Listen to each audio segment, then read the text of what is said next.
Kia ora whānau, we're back, we've made it to the end of another day, Thursday evening. I've got my cup of tea in my favourite mug. Start the day with a coffee, end the day with a cup of tea.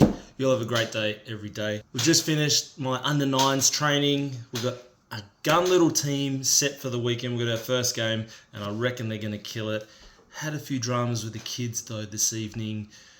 Sort of sends you into a bit of a lull, a bit of a down mood, which I don't think is a bad thing. It kind of reminds me, or makes me envision life as being more like a storm that you've got to get through. You've got to push. It's a constant storm, and if you're lucky, you get to enjoy a bit of sunshine, a bit of good weather every now and then, but the default position is it's stormy. You got to battle. You got to get through it. You got to get through the tough times. You can only have good times if you have tough times, so it's not always a bad thing. We press on, we endure, we enjoy our twinings, and we do it all again tomorrow.